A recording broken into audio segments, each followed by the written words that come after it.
Before we do that, I have to ask one question. Rumour is you have a big personal goal in the gym, and that's to have calves as big as Kai's. Yes, I know.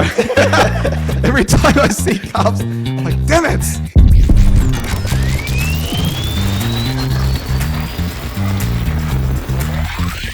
All right, welcome back. Another episode. Ep 7. Ep 7. Getting up there. We've had our coach. We had Coach Philly on last week. Yep. And I think it's probably a good time for us to talk to some of our members, have a bit of a member spotlight. What do you think? So we thought we'd get Tills on. So man, Tills been with us for 2 years now, dude. Yeah, close to 2 years. Yeah, and Tills does a bit of work in the community, so we thought it'd be cool to get him on, talk about like his Dadspeak, the projects that he works on. We get a bit of a feel for like it'd be cool to kind of understand yourself as well. So what we'd love to start with, give us a bit of background on like your fitness journey, why it's important for you, why you show up every day. Like some days you're kind of coming in hot, you're going to try to make sessions and just make it work. Yeah. Love to hear that story, man. Like why is it important for you and what's your journey so far? Yeah, so throughout my life, I've always been around sports. I played soccer pretty much all my life, and it's a big part of me. Can I just put a pause on that? Like, do you class soccer as football? No, it's football. I'm just saying soccer. So when you say footy, you're not talking about rugby league, AFL, you're talking about soccer? I'm talking about soccer. So I had a long journey. One of those ones. Okay. And just growing up, I always had the no excuses. We had to train 3 or 4 times a week. We had our games on Saturday night, any time on Saturday, and then Sunday we had cool downs. So I did that for a long period of time. Then went to New Zealand for a while for my Teresa to finish her uni degree. Stayed there for a while, and then I kind of like fell off. And then that's where... Not because of New Zealand, though, eh? No. Not because of the beer culture. No. So then eventually, fast forward, I let go of all that, the sports, I guess, daily life living. And that's when, when we moved back to Australia, we had our firstborn. And I guess that's when my journey really started, and that's when I got really tested in life. So we had our firstborn, and he was diagnosed with autism level 3, non-verbal global development delay, and there's a whole bunch of things. And it was probably the darkest time of my life. You plan for the next 18 years when your child's born. I was going to pass all my football knowledge, soccer knowledge to my son, and I was like, we're going to train every day. And then when he was about 2 years old, he got diagnosed with that, with autism. And yeah, that really shook the ground underneath me. And I just... Where's those tissues? What the heck? It's dusty. And to be honest, like those 2 years, I can't really remember anything at all. My second born was born. I can only remember glimpse and videos that Teresa has shown me. Wow. She was literally, I was probably like a nice, happy person outside of home. But as soon as I get in the house, she was like my punching bag. Wow. She copped everything from me. I was very, very short-tempered. Yep. I didn't really know myself. Was it just like angry with the world kind of thing, right? Yeah, it was angry because I've always followed the rules in life. I've always followed, even in my teenage years. I never went out partying. I always, because I was playing, semi-pro, I'd go to sleep the night before. My mates were out partying. Yeah. And I did all these I try to do everything right in life, but life doesn't judge. That's one thing, that I realized throughout this journey is that life doesn't judge. It doesn't choose the path that you're going to go. Whatever path you're given, it is what it is. It's not going to give you an easy life. It's going to hard life. It's whatever it's going to give you. So fast forward, I think it got to the point, and not many people know this, and I'll bring it out now, is I remember that 2-year mark. Teresa's like, she just sat down on the couch with me, and she's like, you need to do something now or I'm going to leave. Wow. And that really hit me. I know her pretty much all my life since high school, and she was my rock, and she's just like, look, it was just such a calm environment. She's like, look, it's not working. We need to do something. And that moment I just clicked, and I'm like, I'll do whatever you want me to do. Yeah. And she's like, I signed you up to a gym session. It's on 4:30, 4 o'clock. Your gear's in the She bedroom. premeditated this conversation. She knew. Yeah. And so I'm like, well, what gear do I have? She goes, oh, I found some gear. And I'm like, oh my God, man, like those gears was when I was fit. So I'm putting it on, it's all tight. I'm like, oh God. So I did my first training session, and I remember I was just the vomit. You could just taste that vomit in the back of your throat. Good wife, But- man. Good wife. Yeah. She knew what you needed. Yeah. She knew She obviously, because, she obviously knew you could be so much more than who you were then, and knew what you needed. Correct. And like gave you that nudge in that right She direction. knew the person that I was, because like when we first got together, she saw me like playing football. She knew I was fit, You had purpose. you know, and she just said that you just kind of lost that fire, you know, ever since our son was born. And so yeah, I started my fitness journey, and then, you know, the weeks went in and out, and I realized that actually I need this for my body. I didn't realize, not because I love it, it was because my body actually needs it. You know, Yeah. my mum, you know, I'm pretty sure I've been undiagnosed with ADHD, and that's another journey I'm going to go through soon. But my mum was like, you're a bit agitated, go for a run. Yeah. So I used to go for runs like 3 or 4 times a week. I used to do like 5 to 10 Ks on my own as like a 14-year-old, 15-year-old. And I would feel good. Yep. But you don't realize, because it's just, you're just going with the motion. And then, you know, you go back and you're like, actually, now I know the reason why, you know, physical activity is important. So I believe with men, I think physical activity comes before the mental side of things, you know, before you can talk to someone, Yeah. you know. So, you know, when Teresa got me into that journey, I started opening up. I started like maybe talking to other friends, you know, started meeting people in the community from the gym, and, you know, started getting on with it. And as the weeks went by, I started feeling good. I started, the endorphins were coming in, you know, the metabolism kicking in as well. Yeah. And I'm like, oh, this is great, you know. And then obviously I still had underlying issues, but it's just one of the steps.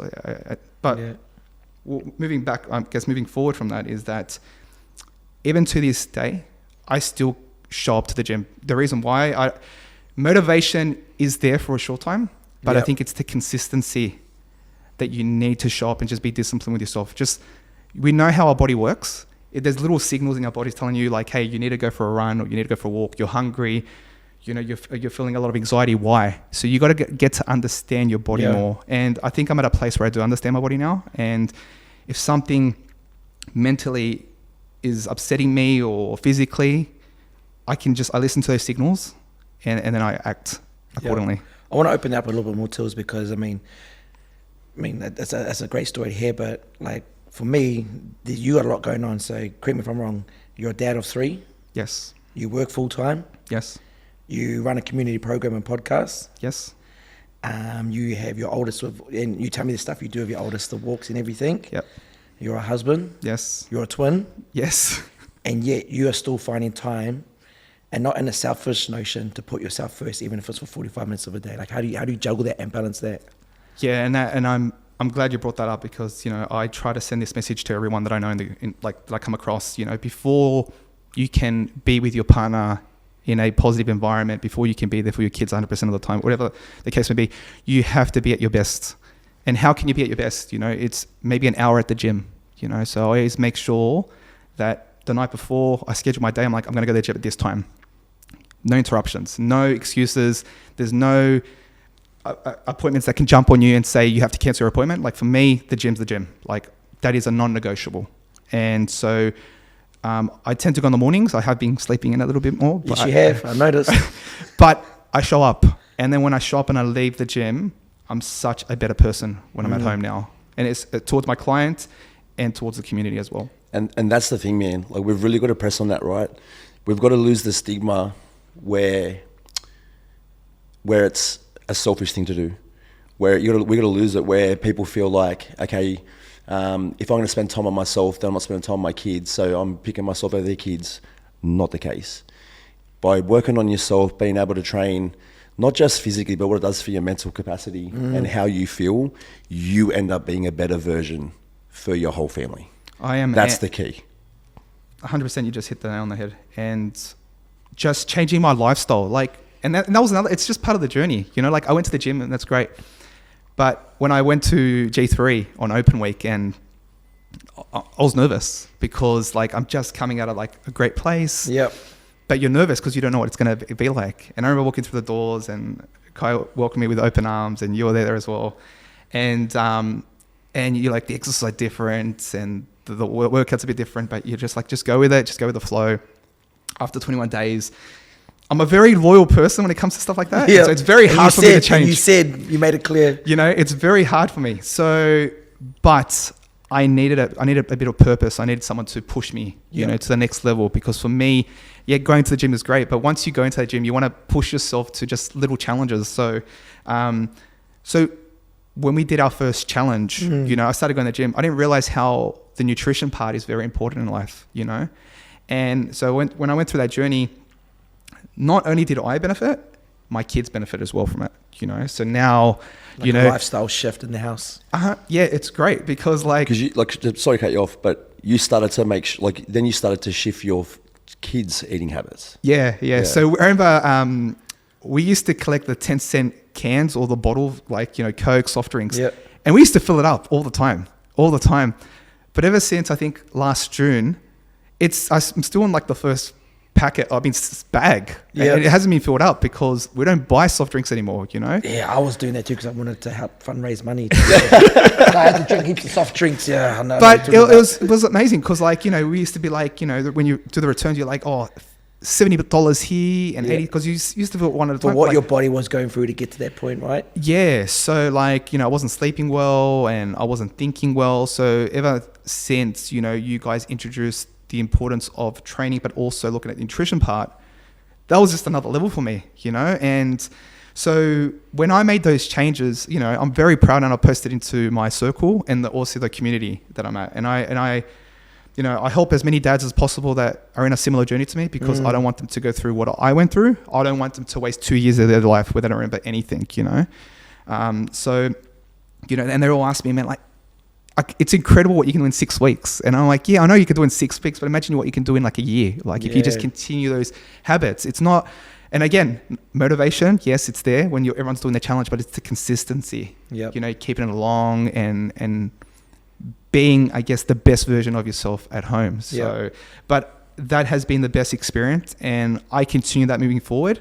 And it's funny because my son, Alessandro, because he's getting into a sporting environment and he's getting into kind of like the semi-elite level now.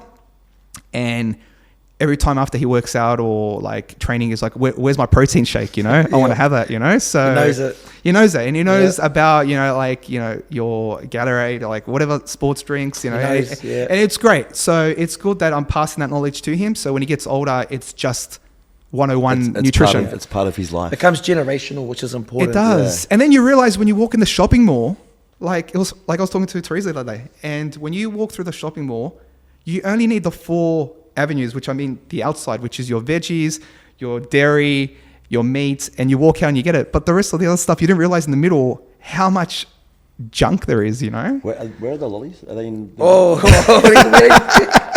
they're on the outside too. It's like it kind of goes like veggies, potato chips, lollies, dairy. Like at my supermarket does. But it's crazy. It is crazy. So, you know, like I think the gym has educated me so much in life that I can pass this knowledge to my kids, my family, my friends outside, and even the dads, the charity that I run now. Yeah. Find the Dadspeak, and you know, dude, like, please talk about it. Yeah, it's cool to get you on. Before we do that, I'd have to ask one question. Rumours you have a big personal goal in the gym, and that's to have calves as big as Kai's. Yes, I know. Every time I see calves, I'm like, damn it. So I'm working really hard on them. I know they're still tiny, but they'll get there. That's another personal journey of mine. But, you know, but yeah, look, I think... Like what is Dadspeak? So Dadspeak is a safe haven for dads like myself that are raising special needs children to get together and just to talk among each other, talking about your personal journey, talking about the challenges, talking about pretty much life. And I think when the conversations start, then you hear the dads and you're like, actually, I'm going through a similar journey. I haven't got it that bad. You know, I think when I went through my journey, my friends and family didn't really understand the journey that I was going through. They'll tell me everything's all right. Yes, he's a late talker. He'll talk after, or, you know, he's babbling. He's going to talk soon. And coming from a WOG family, you know, they all just put things like slide everything under the carpet, and they think everything's going to work out. So, you know, I met a guy through online gaming, and we realized that we're only 30 minutes apart. and he had an autistic child like mine, nonverbal. So we started a podcast, and from that podcast, we started a community group because there were so many dads reaching out to us like, are you guys going to meet? And then 12 months later, we've actually official a charity now. So now we have a mission, and that's to leave no dads in the dark. No matter what part of the journey, when they first their child gets diagnosed, if their son or daughter's at school, high school, if they're even adults, we actually have dads that they're at the stage where, their child's an adult. And it's great to have their expertise to talk about life, Yeah. So it's a great platform for dads to upskill themselves. And, we have the one mission we're trying to achieve is that we want dad to be mentally better so they can support their partners and they can support their child so the child can thrive. Yep. And we base this on I guess on 3 pillars. And the first pillar is to focus on dad programs. So we upskill them on, headspace. We focus on, physical activity with your gym sessions that you do for us. The second pillar is dad and child. So we do bonding sessions. So we do skill-based place, groups with other like Western Sydney Wanderers. We're going to do another partnership shortly with another A-League team, which we're very excited about. And then the third pillar is families. So we get the tribes together. So we get the husbands or partners to bring their families along, and we mingle. So when they leave, at least they got a point of contact so they can have play dates. They can lean on each other. But, and it's funny because I didn't think I'd be in a space like this 12 months ago. Last week I went to Parliament and spoke to the Minister of Disability, Minister Butler, and I was one of the 4 panel speakers representing dads. Love that. And the room was full of like CEOs, charities, and I never thought in 12 months' time I'd be there, and it was a very proud moment. It was a good time to reflect to myself, like, if I've done it in 1 year's time, imagine what I could do in the next 12 months. 100%. I love that. And I think because you and I have shared like our stories, because we both are dads with children with needs and stuff. Yes. And one thing that we both agreed on, and not that we mean to, and not that we live in that type of world, but as a father, we feel like the responsibility to lift, guide, and protect is ours. And when we have a child that we can't help, like our world crumbles. And I can relate to that 2-year blank period where you're like, you don't know what you're doing, you're just doing, and you're holding on to hope here, there, and everywhere. And I think what you're doing is amazing when we spoke about it, because as a dad, even dads with normal children, like, Is it like? So both of you, please answer the question for me. And is it because as a father, like, your job is to protect, and you just feel helpless? Yeah. Yep. That's what it comes down to. Like, a doctor's going to give you a diagnosis, and you say to you look at the doctor like, that's not good enough. Like, I can't, and you look at your hands get smaller and smaller because you think, like you said, like, you can't pass on knowledge. Like, you wanted to be able to do this, like, you wanted to be able to do that for your child. Soccer, when you're going to be a dad, you start envisioning your future. Yeah. And look, I think when my son got diagnosed, I've changed. Would I be friends with the same Atilio maybe 7 years ago? Probably not. Yep. Because I was in a corporate job, I was climbing the ladder, I was a leader, and I couldn't see myself hanging with that person at the pub and having a drink. I think my life is more meaningful now. Yeah. If I could help at least one dad at a time, then I'm happy. So you got your purpose, mate. You got your purpose. I do have a purpose, and then that's what drives me. Sometimes it is a slow burn because dads don't like to show up because it's a lot of mental barriers. But they do come. They come, and when they do come, they feel at home. And again, it's a safe place, and they feel so much better. I've got a bunch of dads that are on a WhatsApp chat group, and we talk about what's happened to us, what's happened with our kids. We ask for advice, and it's, again, a safe platform where we do understand each other's journey. And I guess because vulnerability is key to everything. Yeah. And it is actually okay to say you're struggling, as a dad. I've met parents who said, like, man, I question myself, like, do I even want to be a dad anymore? Your oldest had a disability. Yeah. You and Teresa must have the thought to yourself, like, okay, are we going to have more? And if we are, are we going to be facing the same condition? Yeah, look, that conversations, we've had that. And I didn't want children, like when I first started this, like being a dad. But you know what? There's more bad times than good times. But when you get those good times, you're like, oh, damn, like. It's all worth it. It's worth it, you know. Even Alexis, you know, like, but it comes to a point we've got 3. We're very content. Yeah. You know, if circumstances were different, maybe we'll have a bit more, you know. Like, I love family. Family is everything to me. But we are content. My children are made for each other because they're on different levels, you know. My second born, Alessandro, is going through his journey now because he's just recently been diagnosed with ADHD in opposition defiant disorder. High IQ, but again, like different challenge. But I guess they all, complement each other, and I feel like it's a perfect fit. So we're happy where as well. I love that. I love how I love that perfect fit. There's no like, okay, this is another struggle over here. We're gonna have to deal with this. It's like perfect. No, you were made for each other. This is the family we wanted. And I guess the last message, I guess, that I want to get across from, I guess, with you two is that we don't know what the other person's going through. You know, they might have the perfect life from what we see, but we don't know what it is behind closed doors. Yeah, with everyone, man. And that's with everyone. And, you know, like, I think my perspective on just life has changed. It's humbled me a lot. And when someone's just going through, you know, a bad time, a good time, you know, sometimes they just show up face just to protect themselves, like an image in society. And sometimes it's always good to be like, hey, you know, how are you going? Like, how's life? Yep. You know, sometimes, you know, I haven't heard from a while. How are you going? And it could be, that's so kind. Yeah. You know, if you just ask someone, how are you really doing? They will open up. You know, if something's wrong in their life, they will open up. You know, I believe communication is key. And I believe that we need to go back into the old ways. You know, our society has taught us now when COVID happened, we have to be isolated. We need to be going back to like the 90s. Yeah. You know, remember the 90s where you could just go to someone's house, open the door, and then your friend's mum is like, oh, hey, Atilio. You're like, yeah, no worries, just go through. Yeah, you know, Billy's the back, you know, and you go there, you know. You go to the fridge, you open it, no problems. And that's how it should be, you know. We need to go back to these basics where the community, it's all about community. And again, that's one thing I love about the gym.